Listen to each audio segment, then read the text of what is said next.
Class is in session. Like, ring, ring.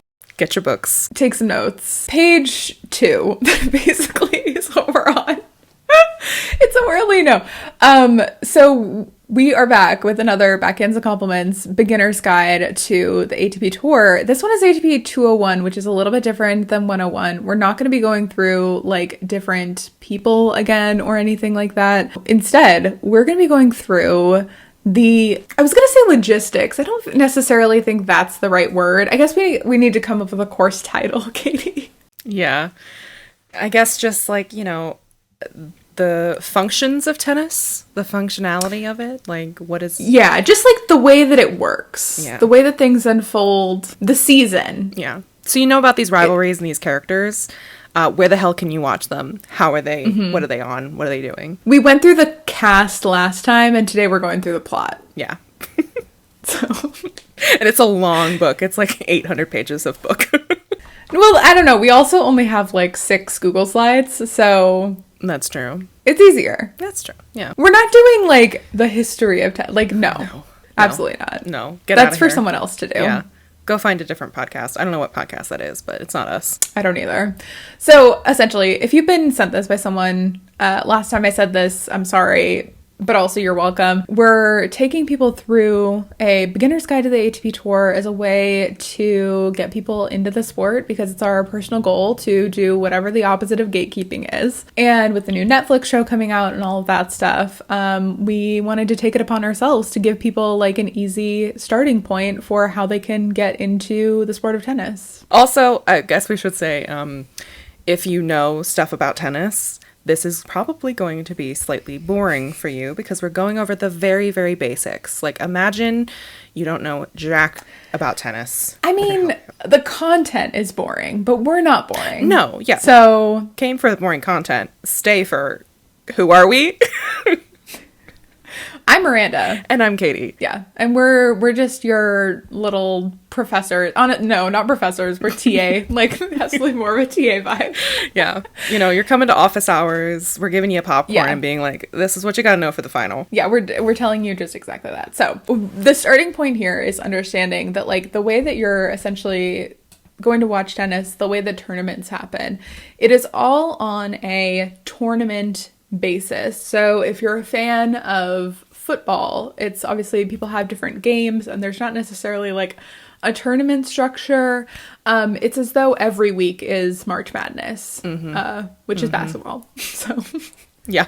I just had to clarify. Or like for Formula One, I feel like I might end up using a lot of Formula One examples because I feel like the F1 girlies, like, y'all are primed and ready because Breakpoint is going to be the drive to survive, but for tennis. So I might end up just using a lot of Formula One lingo. It's so much like Formula One, except the guys are over 6 feet tall. It's incredible. It's amazing. And you can look at them throughout the entirety of the match. Very true. I do wish they were mic'd up, though. I wish they were mic'd up, too. Wouldn't that... Although, we shouldn't wish for that because they would be speaking in their own languages, and I don't speak anything other than English, so... Someone would translate. That is true. The Twitter girlies... Chef's kiss, they're on it. Yeah. So it's all in a tournament structure. So essentially things, you know, start out with bigger draws and move to smaller ones as people win. In order to make it to the end of a tournament, you have to beat everybody else that you've come against so far. So it would be like if in an F1 race, they did, you know, sprints with 2 people at a time. Yeah. Can you imagine? It is very different though, because like a tournament will last an entire week and that's why people are just always playing tennis. Like there's always something happening. Whereas for F1 or for something else, like you get one race a week if you're lucky. Yeah. Which makes it much easier to watch. Yeah, that's true. There's much less commitment to F1. So people are placed in the tournament based off of the number of points that they have, and they get awarded points based on how well they do in each tournament. There are 4 different types of tournaments at ATP level, which is like the professional tennis level. There's other leagues below that that also offer points, but we focus on ATP tour level matches. And those 4 levels are... Katie, do you want to tell us what those 4 levels are? Because I feel like I'm talking too much. It's okay. You're very good at this. Like, it's almost like it's your job. It's because I'm also the one who has learned this stuff the most recently. So I'm coming at it from a very, like, beginner point of view. Yeah. Although I feel like you did a lot of research on your own to understand this stuff. I feel like I didn't explain any of this well. Yeah, I did sort of take it upon myself. Yeah. But what are the 4 different types of tournaments that, like, we might talk about? So the highest one that is worth 2,000 points is probably the one that some people have heard of if you know about sports, and that is the Grand Slams. There are 4 of those a year, one in roughly each quarter of the year, but we'll get into that. So that's the highest one, Grand Slams. Those are your big ones. You want to win those. Mm-hmm. Directly below that are Masters 1000s, which, like the name suggests, are worth 1,000 points. It gets easier after Grand Slams because the names all suggest how many points they're worth. They really do, because after that, you cut it in half again, and that's 500 series, which is 500 points. Wow, who would have thought? And finally, the smallest level of tournament, although the level of play in those tournaments isn't lower, it's just a lower amount of points, is 250. So, yeah. And typically the 250, there will be fewer people participating. So you might have better people participating, you might have worse. It kind of depends.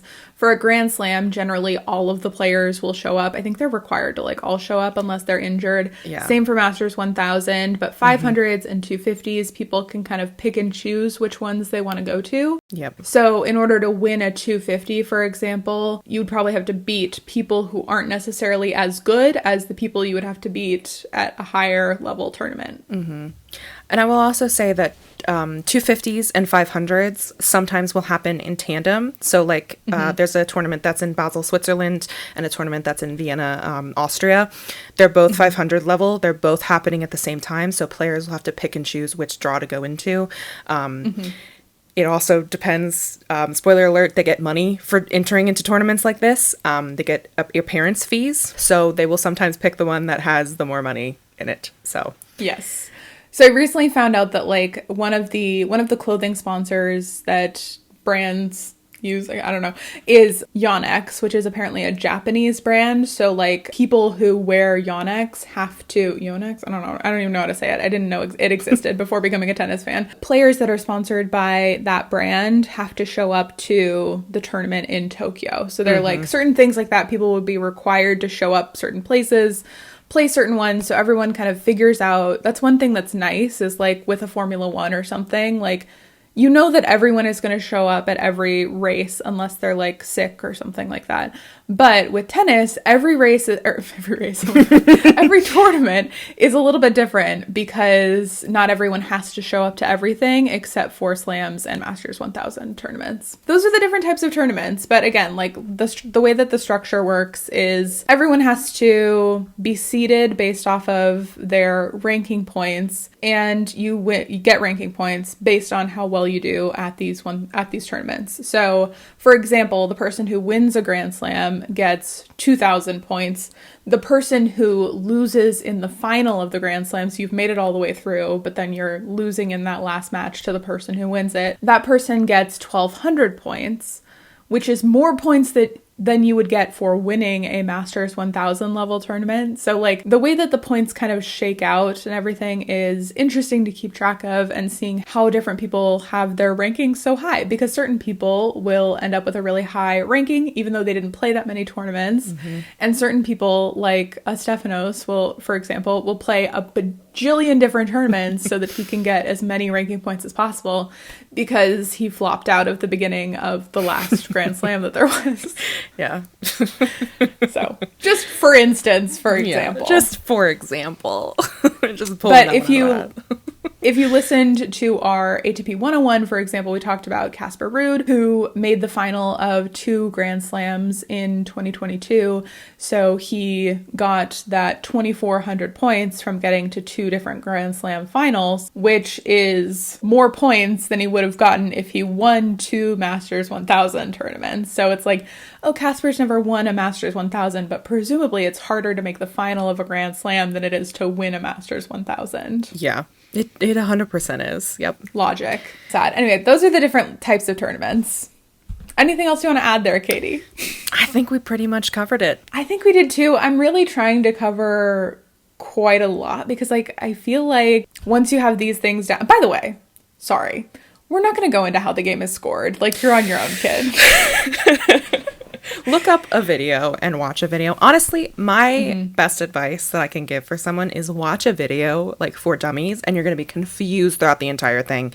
And then watch a real tennis match, and then it'll start to become clear. And then watch that dummy video again after you've watched the tennis match, and I think it'll really start to click. It's really just about watching the tennis, and then you'll get it. Consume the content, and like eventually it'll make sense, but do consume the content. Yeah, there's just no way for us to accurately explain how tennis is scored. Not in an audio medium. Like, it would be really tough. Yeah, and I'm not making a video.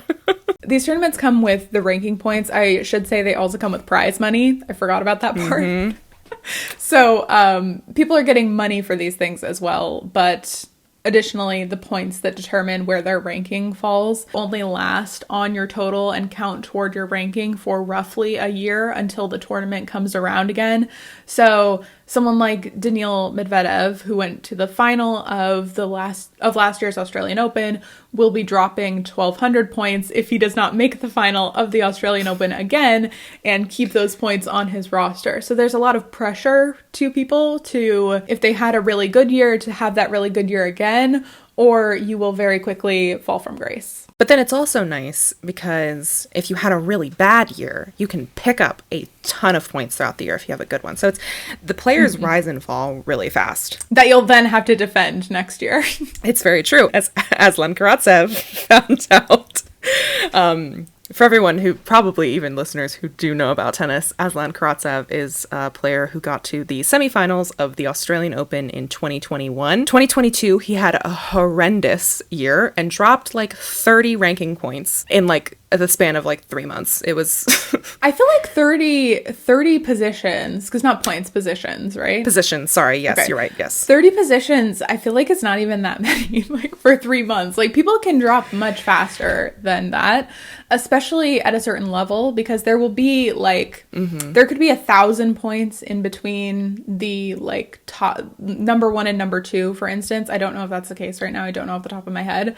But then there's like also, 50 people within 1,000 points of each other once you get down to a certain level. So like the people with more points, there's fewer of them because there's fewer options. Yeah. Well, that's how. So there's fewer people who get them because obviously only one person is getting the 1,200 points in the final of the Grand Slam. It's top heavy with the points, and there's fewer people up there. It is. It's very top heavy. You can also skyrocket really fast if you win a big tournament because there's so little margins between the players. Once you get down, like I think even like 10 and 11 only have like 3 points between them.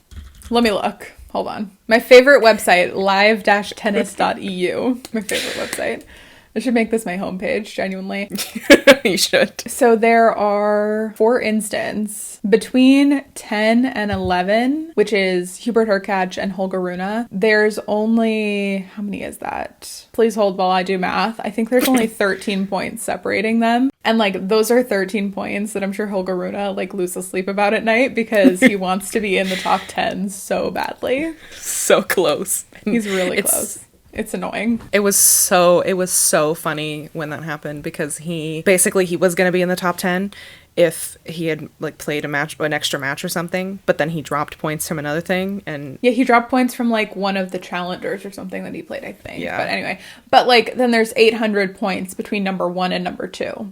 So like the points it depends on where you are, but they can be very important or they can not really or there can be a bigger difference between them. Yeah. And I want to say like the reason why we care so much about points and why points actually matter, because in the grand scheme of what we think about, we don't actually care where these people rank. The reason we care is because those rankings are what puts them in specific portions of the draw. And the draw is what we're looking for because we're looking for matchups.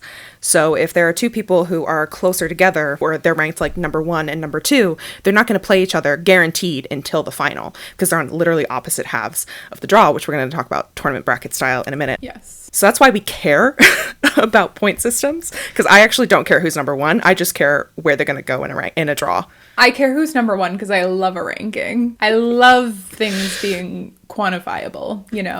Like, I love that at the moment it looks like Casper Ruud is way better than Novak Djokovic. Like, I just think it's funny. That's anyway, true. Speaking of draws, so when each tournament is about to start, so like gearing up here for the Australian Open, we will really be waiting and people will talk about a lot the draw for the Australian Open.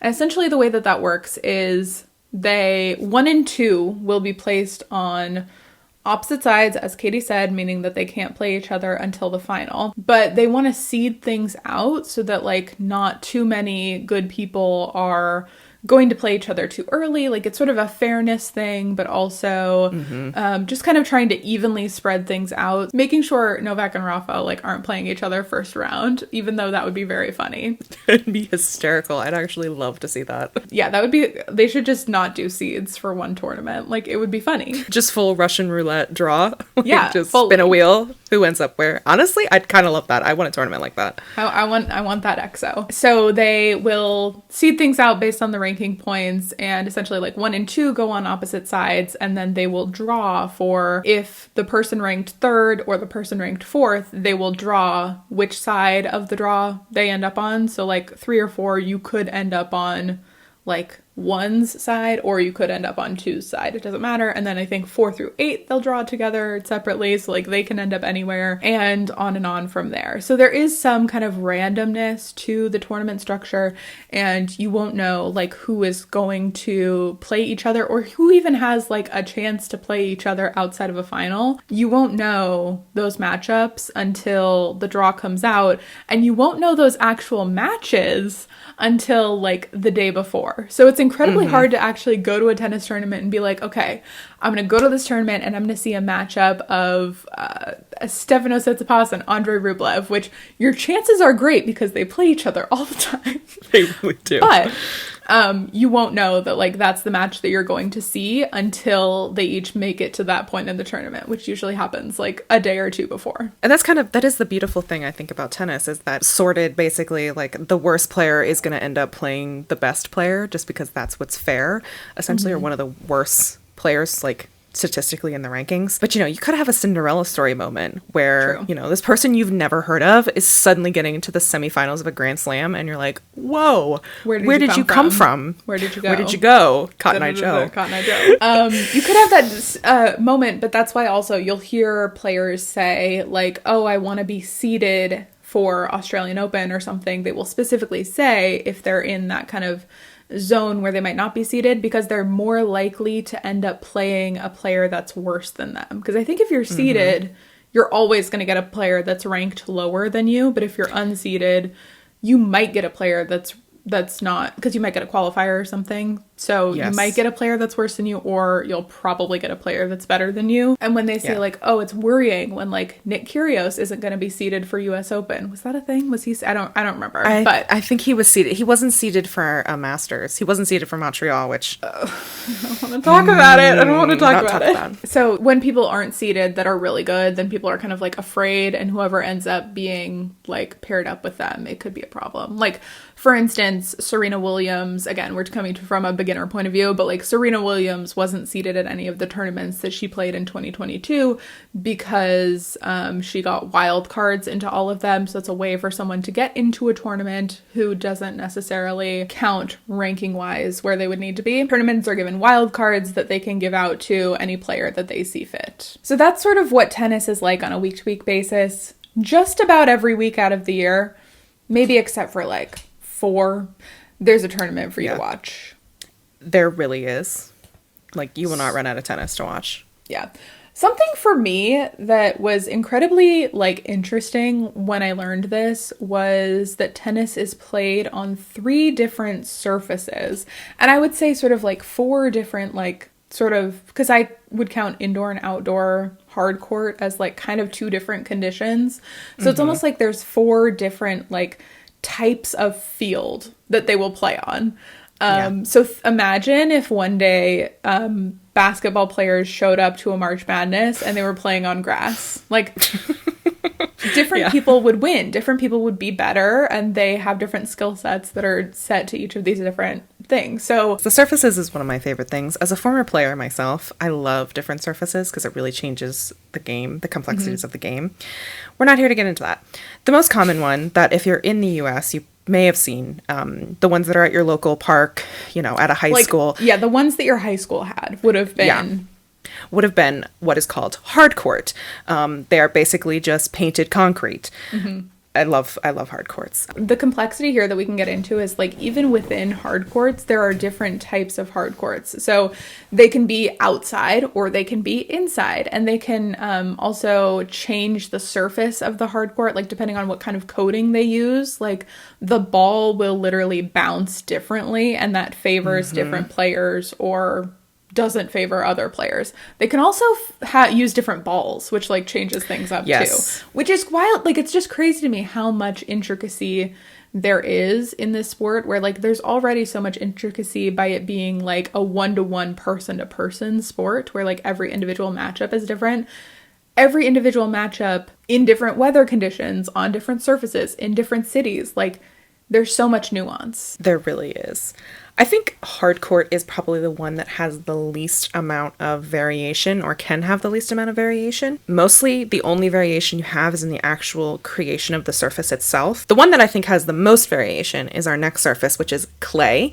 It is mostly red clay, so it's literally made out of red. It's dirt. Y'all. It's mud. It's very dependent upon the condition that it's in. If it's really humid, it's going to act differently than if it's really dry. The fun thing about it that I don't think anyone knows is that you actually have to water clay. So you will literally, in between sets of matches, you will see people go out with hoses and just fully spray them. Which is very funny because when they're on hard courts, like rain is a nightmare and you want that court to be as dry as possible. But then on clay, they're out here with sprinklers. Yeah, and it's so funny. Clay is very temperamental. It's my personal favorite surface to watch, not to play on. And then our third surface is grass. This is the historic one. This is what Wimbledon is made out of. And it's grass. It's grass, y'all. It's literally mowed to within an inch of its life grass. And it's very slippy. Yeah, which is crazy to me because I wouldn't think that at first I wouldn't think that a tennis ball would be able to bounce on grass. Spoiler alert, it doesn't bounce very well on grass. It actually doesn't. You know, much to think about.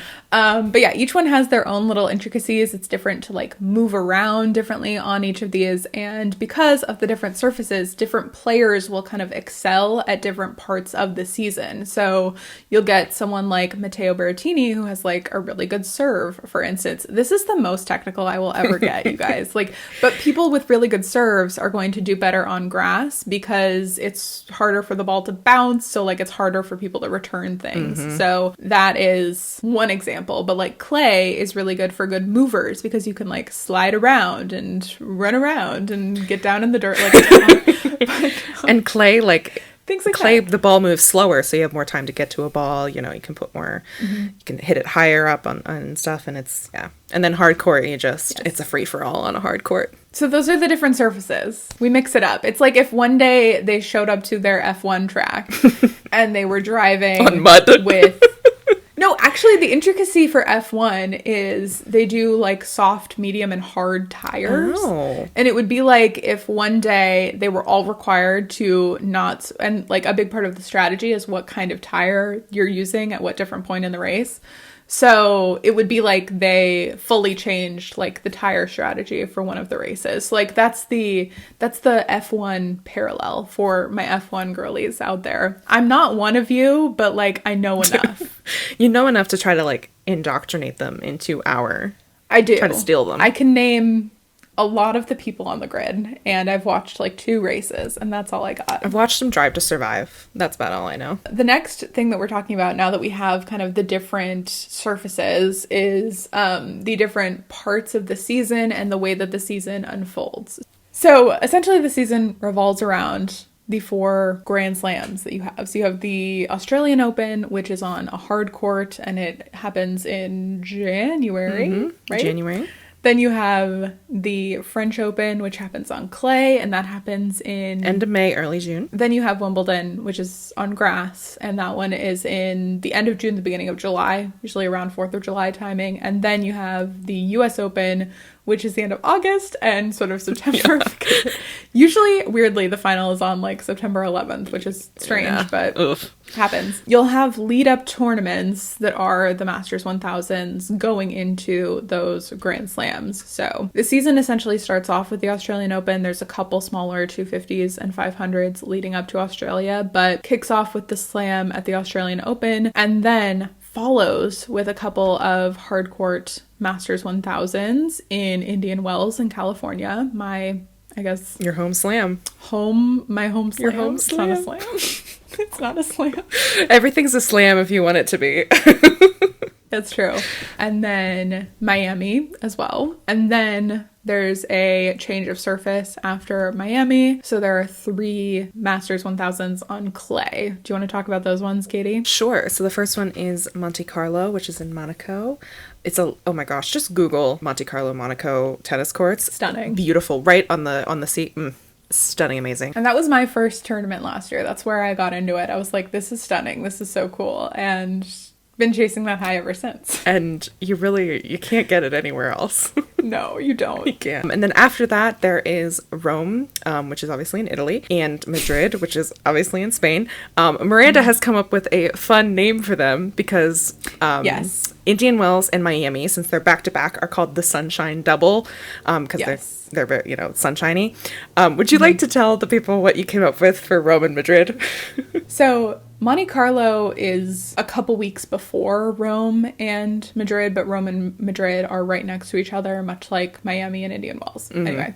Back to back. I was like, there needs to be a Sunshine Double type name for Rome and Madrid, and then a couple of other like pair Masters 1000s that we have in the calendar. So what was my one for double shot of espresso, the double shot, something like that, because espresso countries, Spain and Italy, sunshine cities, Indian Wells and Miami.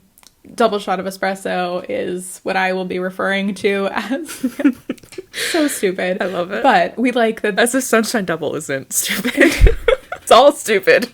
I don't know. There's like there's something there, but anyway, Sunshine Double is cute, I think. But so if anyone thinks of anything better that we can call Rome and Madrid, let me know. Then after Madrid, we have Roland Garros, also known as the French Open, which is the slam that is on clay, as mentioned before. Mm-hmm. And it is in Paris, France. Paris. Paris? Yes. Then they switch surfaces again. And they go to grass. There's no 1,000 level tournament on grass. So the only big tournament on grass is Wimbledon. Last year, Wimbledon did not offer any points. They just offered money because it's a little 201, guys. But essentially, they didn't let Russian players play because of the war. So the ATP decided, okay, we're not going to give you any ranking points because it's unfair that some players wouldn't have an opportunity to get those points. It's a whole thing. But I guess this is a good time to say that there are different organizations that run different tournaments. Mm-hmm. So the majority of the tournaments that aren't Grand Slams are run by the ATP, which is the Association of Tennis Professionals. Mm-hmm. However, Grand Slams are not run by the ATP. Mm-hmm. So Wimbledon is run by, was it the LTA? Yes, the Lawn Tennis Association. So pretentious. And they are beholden to the British government. And the British government, in all its hypocrisy, decided that they did not. I know you want to take a stand, but I don't know if 102 is where we take a stand. I'm just saying the British government basically told Wimbledon that they can't have Russian players play, and the ATP said, no points for you. Mm-hmm. And then they also ended up fining them. It's a whole thing. So they'll have to pay money as well. It's a whole big thing we can get into big later. Debacle. But no points at Wimbledon last year. Normally it would be worth 2,000. There's no other big tournaments on grass. Then they moved from grass back to hard courts, back to North America. And they have the National Bank Open presented by Rogers. The name is so stupid long. But this one is a tournament that is held in Canada, and they switch off between holding this tournament in Toronto and holding it in Montreal, at least right now. It depends what city it's going to be in. In 2023, the men's tournament is going to be in Toronto, the women's is going to be in Montreal, but in 2022, the men were in Montreal, the women were in Toronto. So that's why it kind of switches off like that. But it's the same amount of points, the same tournament. Yes. And then we also have the Western and Southern Open, not to be confused with Winston-Salem. It's both WS and it's confusing, but whatever, it doesn't matter. That one is in Cincinnati. And you might be like, wait, What? We're going from Rome to Paris to London to Cincinnati, people. But and it's not even Cincinnati. It's not even Cincinnati. It's on the outskirts of Cincinnati. Cincinnati is my personal favorite. It's the one you've been to. It's amazing. It's lovely, fantastic. Can't recommend it enough. Mm-hmm. It's beautiful. I want to go. You know, we're going this year. We're going. So. What did I decide to call these ones? The rain delay double? No, you decided to call them the syrup double. Oh, the syrup double, because what kind of syrup do they have in Cincinnati? Oh, corn syrup. Corn syrup. Sorry. Corn syrup. There's a lot of corn in Ohio, if you didn't know. I think my actual name that I came up for this one was the syrup series. That's a good one. So, yeah, obviously maple syrup in Canada, and then corn syrup in Cincinnati, Ohio. But alternate title is rain delay double, because these ones are rife with rain delays. You say that, and then there was how many rain delays in San Diego? Shh. Okay, look. Okay, I'm just trying to defend my That was my so wild. It's like it never rains in California, but like no, the week that they bring the ATP tournament to San Diego. You're like, put all of the tournaments in California. It never rains here, and then San Diego has like 15 rain delays, and I'm like, Katie, girl, look, maybe if their top seed wasn't Dan Evans, Mother Nature wouldn't have rained on them. Honestly, cannot blame her there. After Cincinnati, then you have the US Open, which is the other big slam on hard courts and the last slam of the season, and you might be like, okay, so that's where the season ends. No. No. Nope. There are 2 more 1,000 level tournaments after the US Open in a normal year. They did not have, one of them didn't happen this last year because it is in Shanghai, and, you know, couldn't get in because of all the COVID couldn't stuff. get in. Anyway, they couldn't have the Shanghai Master Tournament. They did have the tournament in Bercy. Did I come up with a name for these ones? Because I don't think I did. I don't think you did. This one, they're just the indoor ones. If I had to, actually, I don't. Is Shanghai all indoor? Mm-hmm. The basement series. Because it looks like they're in a basement. I was going to say the Darkness Double. Ooh, yeah. Darkness Double. That's my idea. Anyway, again, I don't think they're consecutive right next to each other, so I don't know if we'd want to do that. But anyway, these are my names. Like, take them or leave them. You can leave them. Also, Bercy is the Rolex Paris Master, yeah. So that one again is in Paris, France. Bercy gives, I don't know why the fuck it's called Bercy, but... It's because it's in a fully different neighborhood of Paris, so it's in, like, kind of a weird outskirt type neighborhood. Like, it isn't in, like, central Paris the way that Roland Garros is. Okay. It's on, like, a fully different side of the city. Okay. I didn't know that. Yeah. Because I don't watch the indoor tournaments because I don't like them, but... I was there, so I know. You did.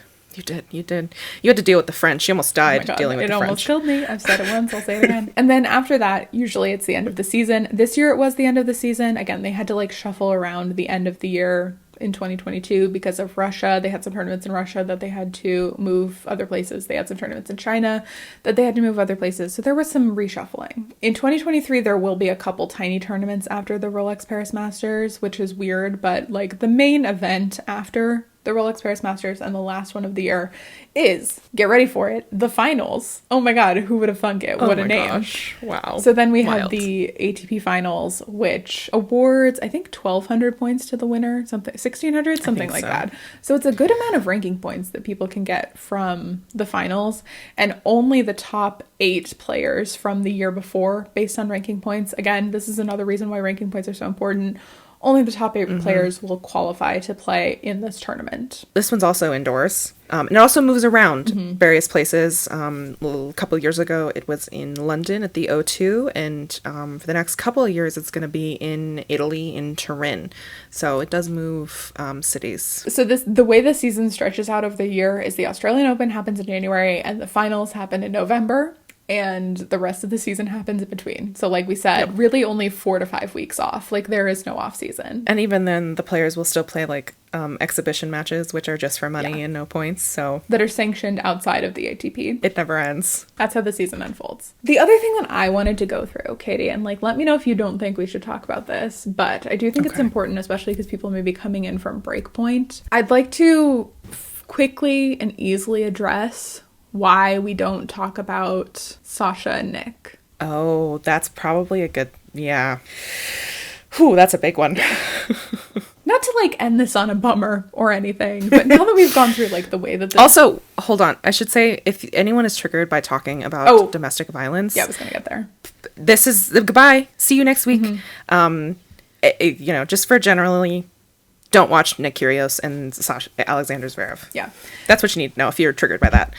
Yes. So, trigger warning, domestic violence, abuse of women, things like that. But as with any organization where men are put in positions of power, there are abuses of power that will happen, unfortunately. I wish we didn't live in a world where that was the case, but that is unfortunately true. You may have noticed that when we're talking about players and stuff, like a lot of other people will talk about people like Nick Kyrgios or Alexander Zverev, for instance. But we have not mentioned them, and we like strategically have chosen to not talk about them because they are kind of like a black spot on tennis for us and our enjoyment of the sport and things like that. So the reason for that is they've both been accused of domestic partner violence, and I would rather believe a liar than believe an abuser if I have to be wrong in one of those cases. So I tend to believe the women in these cases. Nick Kyrgios has an active court case against him in Australia. Alexander Zverev does not have an active court case against him. He does, however, have like an investigation open with the ATP that apparently has been concluded, but the results have not been released at all. I do not know why that is. I've said it once, I'll say it again. If I were him and did not do anything, I would be screaming from the rooftops for them to release the results of that investigation. They have not. But if you'd like to hear more about the Alexander Zverev accusations, I recommend that you watch a YouTube video called The Sinister Side of Alexander Zverev, which goes into a lot of detail on exactly like what the allegations are. And for Nick Kyrgios, I think there are also some articles and things like that of the accusations that have been made against him. Both people have also been abusive to umpires or to their player boxes as well. So, like, we see this behavior from them on court too. And again, even if you don't want to believe the women, which, I don't agree with you, but sure. They've also shown this behavior in places where we've seen the video evidence, which makes me even more inclined to believe the women. Anyway, so we specifically do not mention them. We also specifically don't watch their matches. I mean, Alexander Zverev has been out for quite a while, but when he's back, I will not be getting any eyeballs on his matches. And same with Nick Kyrgios. I decided to stop watching him after Cincinnati, I think. Like, I was like, I'm not going to do it anymore. So anything else to add in there? I feel like I, once again, vamped for quite a while. Honestly, I think you covered it really well. But I generally would just like to say that if you are someone who supports those people, we are probably not going to be the podcast for you. Specifically because if there is something that we feel like we need to talk about, like something has happened during the season, we will talk about it. We will generally try to keep this very light, very fun, because that is what we're here for. We're here to have fun watching tennis. But sometimes it's inescapable, especially as women who have to watch people glorify these men and their actions when it directly affects other real life women and could affect more real life women. So we might have to talk about this in the future. And if you are someone who is going to defend those two men or any other man or woman who's accused of violence against their partners or anyone else, I would just politely ask that you either don't listen to us or don't comment things like that if you're going to be hateful, but it really costs nothing to be kind. And that's what I would like to say about our podcast specifically, because these things do directly impact women every single day. So if we need to talk about it, we will. We'll generally try to stick away from it. But if you're someone who is going to comment vile things, fuck off. Kindly. Be nice or be quiet. What a concept. I know, right? Look at that. So yeah, that's our take on that. And if you have been confused why we haven't mentioned anything, then that's why. If you're coming from Breakpoint, which God knows what the way that they are going to represent Kyrgios, I'm deeply concerned about it, frankly. I don't know what to say to you. Like, this is the perspective that we're coming to it with. And because we're taking this as like an opportunity to educate newbies, I just want to make sure that anyone coming into the sport will not, start standing and then find something out and be blindsided, because that's no fun. We also specifically mentioned like Steph a lot in that first episode, talking about like the things that he was saying, which I think it's a lot less bad than actually being accused of like causing someone physical harm. So like there's a reason why we're talking, like I would talk about Stefanos, but like I'm going to try my best to not mention or give any more airtime to like a Kyrgios or a Zverev. Exactly. So, and yeah. you know, especially because we're probably not the best people to talk on this stuff, specifically like with the facts of it, because, you know, we're not actually directly involved with this. We will leave links to articles and videos that you can watch if you want to learn more about these two men and specifically what they have done for more information of where we got our information. So yeah, I just recommend that like you do try and educate yourself about these people's controversies before, you know, they show Nick Kyrgios like being super nice or something in the Netflix show and you're like, oh my god, he's great, and it's like he's actually not. He's actually not. Devil in disguise. Just like mentally prepare yourself, like all these people kind of suck, like none of them are that good. These are all, I will say, as a general blanket, which we didn't talk about in our 101, but I think as a general statement, it is good to come in with the knowledge that these tennis players have been playing since they were very young, and the majority of them have no formal education. So they are going to not have the most nuanced takes on things, and I think it's good to understand that these are just professional athletes and they're still people at the end of the day, so don't put anyone up on a pedestal because they're all just human beings, most of whom don't speak English as a first language as well. So like take a lot of it with a grain of salt because some of them are dealing with a language barrier as well, which is something I always like to take into stuff. So, you know, these people can be potentially problematic or have problematic aspects, so just be aware of that, and you know, you do you. But I also will say that like the cases that we're talking about too, it's not a language barrier situation. It's not a cultural difference situation. Like, and that's the reason why these ones are, excuse me, that's the reason why these ones are like the hard stops for us. I sound like I'm getting choked up. I promise I'm not. I've just been talking for too long. Yeah, we've been recording for a while. We have. That's the last thing that I wanted to touch on. Katie, is there anything else that you think people need to know? I don't think so. I think we've pretty much covered a lot. But again, like we said in the last episode, if you're confused by anything or anything you're like, what the heck are you talking about with this? Send us a DM. Yes. We will explain it to you. More than happy to A those cues. Exactly. We have kicked open that gate. Come on in. We're friendly. We promise we don't bite. I think our next thing that we're going to do is predictions for the 2023 season, which starts tomorrow, Katie. It's December 27th and the next season starts tomorrow. Oh my gosh. That's how long the season is. The 2022 season starts in 2023. It truly is. It's the last day of the off season. That's crazy. We made it. Did we? Did we make it? I think we did, technically. Oh my gosh. Oh my gosh. Oh god. Yeah. God. Oh my god. I was also going to talk about like how you actually watch the sport. Oh my god. Okay, so the way that I would recommend you actually like watch it, like turn a match on and watch it, is I personally would recommend starting in a 1000 level tournament because the matches are shorter. That's one thing we literally didn't even mention, is that Grand Slam matches go best of 5 sets and regular matches go best of 3. So like the Grand Slams matches are actually longer and like kind of, I mean, it just takes a long time to watch. Like you could be sitting down for a very long time. You don't know how long you're sitting down for until the match happens. Yeah. So if you're trying to get into it, I recommend a 1000 level tournament, which again wouldn't be until like Indian Wells, but you're probably going to get in at the Australian Open if you're watching this. Google, where can I watch the Australian Open in my country? Because I think in the US it's probably going to be on ESPN, I think. Yes, ESPN and ESPN Plus. And I don't know where it'll be on in the UK. Like, I just don't know like where it is in other places because I don't think it's on Prime Video anymore. No, they lost the contracts different. I don't know what it is. I'm sorry. So I recommend getting in on a match where like you ideally have some kind of like inkling on who people are, but honestly just turn on during a 1000 level tournament, just turn on Tennis Channel and like something will be on and that'll be a good like intro point for you. Or turn on ESPN during a Grand Slam. And again, there will probably be a match on. Definitely. I was gonna say, I really also recommend getting an app if you're very like invested into this. I have Tennis One is my app of choice. I don't know, what's the one that you use? Because we use different ones. We do. Mine is tennis, but it's spelled without the vowel, so TNNS. Okay.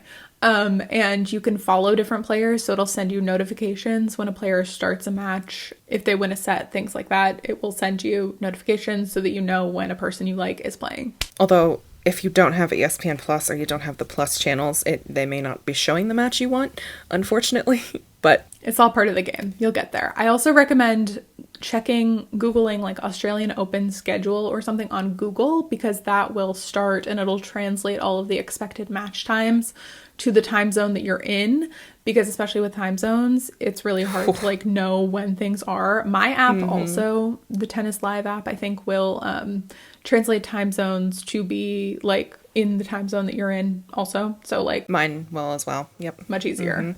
So keeping track of all that stuff, of when the matches are, who's playing, all of that stuff, because you don't know, once again, you don't know until like 5 minutes before a match. You don't know until the players show up and start doing their warm-up, like when a match is going to start. Yeah. It could be any time. And sometimes in the middle, they'll stop it for a rain delay or something. So it's hard. It's definitely hard to, like, you know, with an F1 race, it's going to start at this time and it's going to last 70 laps. I don't know how many laps F1 races are. I should. I don't know. But you know, it's going to go like 2 hours or however long. But like with a tennis match, it could be anywhere from 45 minutes to 5 hours. Yes, especially in Grand Slams. Because that's the great thing about tennis. We're not getting into scoring, but there is no time limit there. It's not like soccer. It's not like football. It's not like basketball. There's no time limit. You have to get to a certain like point total and then you win, essentially, just layman's terms. But so it could be a while. And that's one of the reasons why so many matches are in Tennis Channel instead of them being on ESPN or something like that, because it's like, I have ESPN or something. Because they don't know how long they're going to last. So like they can schedule a slot for a basketball game, but they can't schedule a slot for a tennis match because they don't know how long it's going to go. Yeah. Sad. But it's fun. We run a tennis podcast. I can't more highly recommend watching tennis. Yeah, again, and maybe, I don't know, follow us on Instagram, and like if a match is happening that we're like, this is going to be a good one, we can get you excited for it, we'll like put it on our stories or something and you can find it that way. Or we'll tweet about it, you know, we should probably use our Twitter. We'll tweet. Yawning Center's about to play Carlos Alcaraz. Everyone turn on ESPN. Like, that's the vibe. That is the vibe. Like, you better get in here now. Class is in Sit session again. The gate's open. Come on Get in here. Anyway. Let's go. That's it. I think this was good. I think we went through a lot of stuff. I think there's a high chance people will still be a little confused, but that's okay. If they are, they just let us know and we'll help. You let us know and we promise we will help. So, yes. Thanks for listening. We'll see you next time. Or we'll listen to you. We'll talk to you next time. You'll hear us next time. Yeah. What are we going to do next time is, I think I said this, 2023 predictions. Yeah, bingo board. What a fun time. Mine are there's some doozies in mine, so get ready for chaos. Same. Oh, that's exciting. I'm curious because I don't know what yours are. And I don't know what yours are, so we're going to have live reactions. Great. Okay. Awesome. Thanks, guys. All right. Bye. Bye.